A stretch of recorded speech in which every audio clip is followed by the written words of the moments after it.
Start off by saying Yahweh Bahashim, Yahweh Shai, Bahashim, Rakakadash. Double honors to the apostles and great millstones.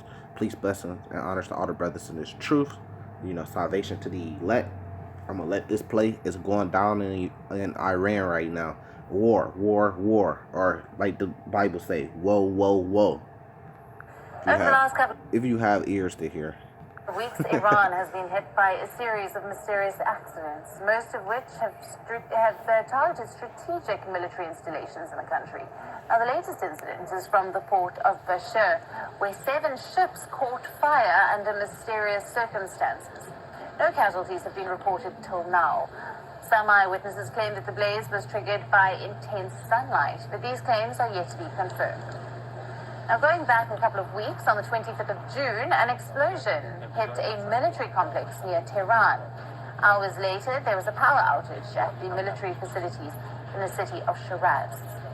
The biggest accident was reported at the Natanz nuclear facility on the 2nd of July. The blast destroyed Iran's advanced centrifuges and set Iran's nuclear program back by at least a couple of months. And there were similar explosions at a power plant in Avaz and an oxygen factory in Bakashar. And then on the 9th of July, there was a blast at a missile facility operated by the Iran Revolutionary Guards in Tehran. Now, these serial explosions have raised questions of a possible sabotage campaign by Iran's adversaries. The accidents have all occurred at installations linked to Iran's military and its nuclear program. And the cause of these blasts also remain ambiguous. The obvious suspects are the US and Israel, but Iran has not yet blamed either of the two countries. We know who the obvious suspects is, and it's kind of ironic how these explosions, it's hot every year there. It's nothing new. But this year, all of a sudden, they're having mysterious explosions at their military bases, at different parts of their military bases. Man, they getting hit by rockets, man. They know it, but they just not going to come out and say it right now because they're waiting for the presidential elections. Because, see, if Joe Biden gets in, then they're planning on making another deal with Joe Biden like they had with the Obamas. Remember, Joe Biden was Obama's vice president. So he's going to make the same deal that Obama made with them back then. They waiting for that. See, they're hoping and bagging on that Trump's going to be elected out of office. Trump and them, along with Israel, those fake Israelis, those fake Jews, they're working together to try to put pressure on Iran to attack back so they could get it popping before the elections so there won't be no elections. But Iran can't bite the bait. They got to kind of withstand it and hold on until after the elections and hopefully Trump get elected out. But this is going to turn really bad, man. This is going to turn really bad. Experts feel that Iran is exercising restraint as a public allegation will have to be backed by a proportional response. And Iran right now does not want an escalation. The White House is growing impatient as its sanctions are not having the desired impact on Iran. See, there you go. So Iran is trying to be patient, and they're trying to wait for this political thing to play out and see how it's going to play out. They don't want to come out and say they did it. They don't want to, because they come out and say they did it, then they're going to be held accountable for attacking back to responding. So they don't want to come out and say they did it. They don't want to attack back. None of that. They want to wait till this political thing go out. But U.S. is getting impatient. The U.S. and those Israelis, those Edomites, they're getting impatient. They want Iran to do something. They're trying to get Iran to respond back. So they are attacking them. The sanctions ain't working. Man, those are the Persians. They got money that go back. They got money that go back to the time of Daniel. You see that?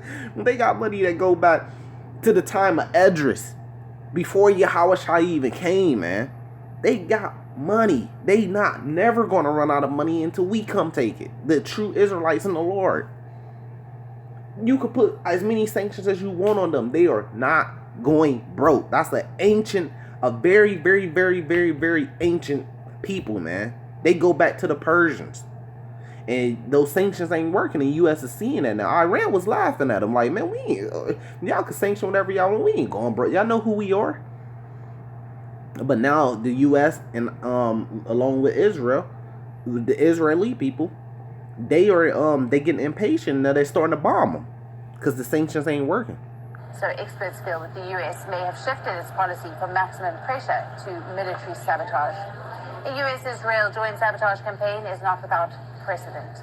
In 2010, both countries allegedly used the Stuxnet cyber virus to attack Iran's nuclear program, causing considerable damage to the Natanz facility. The reaction from the US has only fueled speculation. Just look at how Secretary of State Mike Pompeo dodged the question of sabotage on 2 separate occasions. Because he know.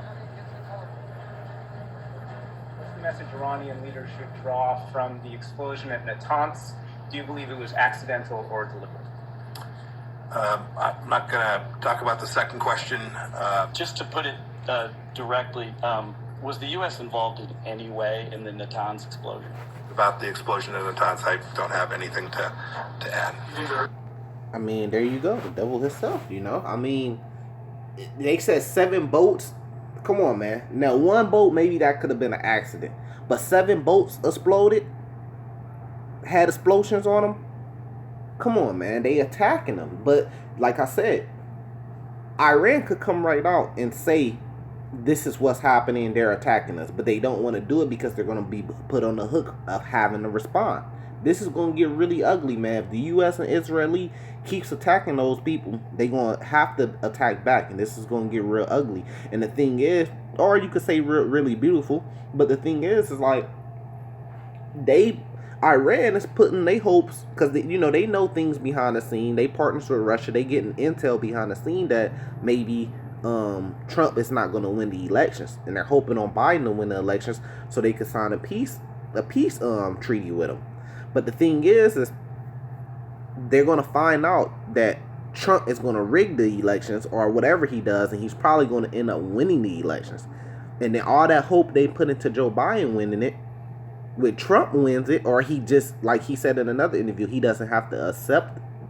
If Joe Biden wins, he doesn't have to accept it.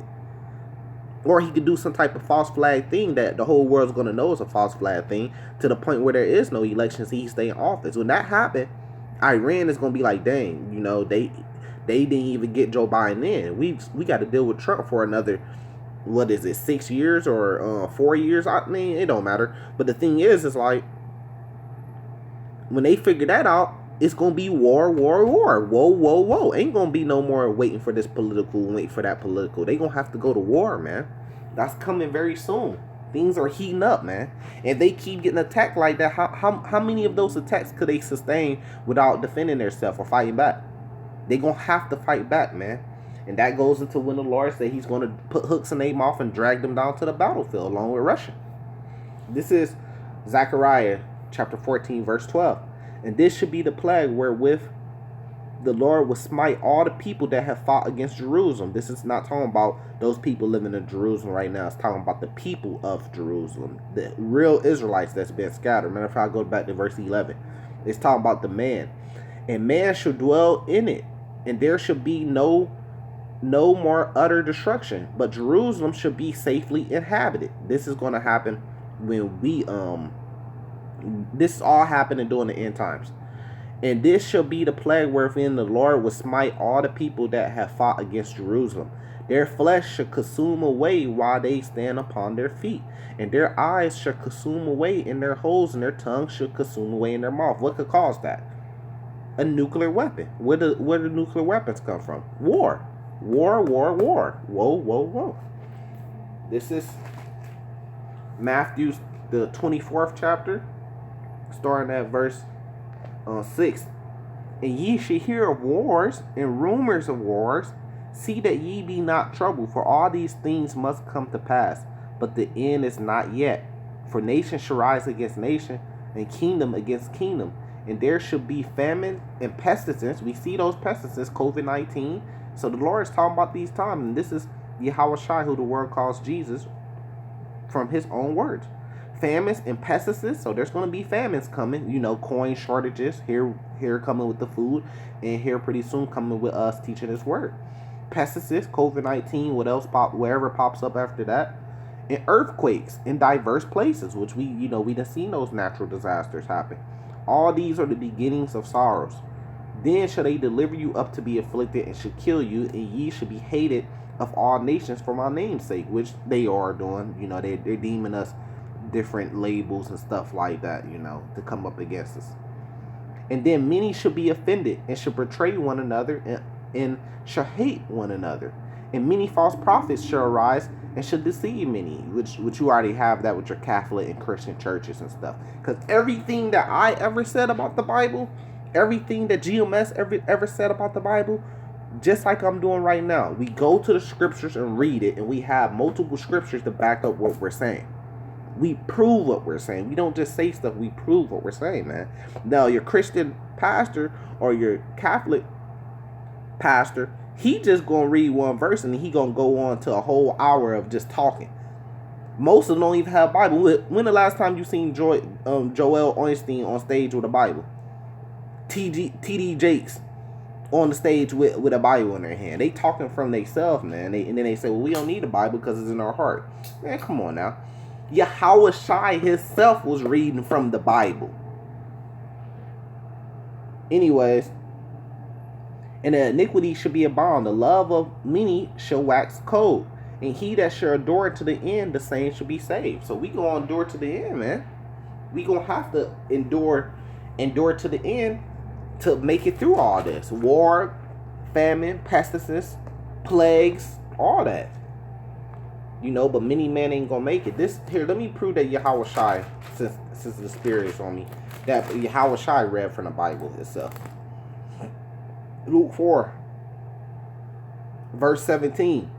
And there was delivered unto him the book, which is Bible, of the prophet.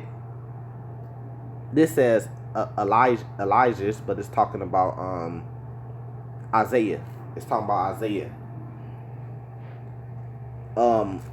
And when he had opened the book, he found the place where it was written. And then the Lord started reading from the place where it was written, which is Isaiah 61. Which is Isaiah 61 that he had found the place where it was written. So even the Lord read from the book, man. But I'm not going to go off on that tangent. War is coming, and nuclear warfare and nuclear weapons will destroy Babylon the Great, which is America. Salvation to the elect. Shalom.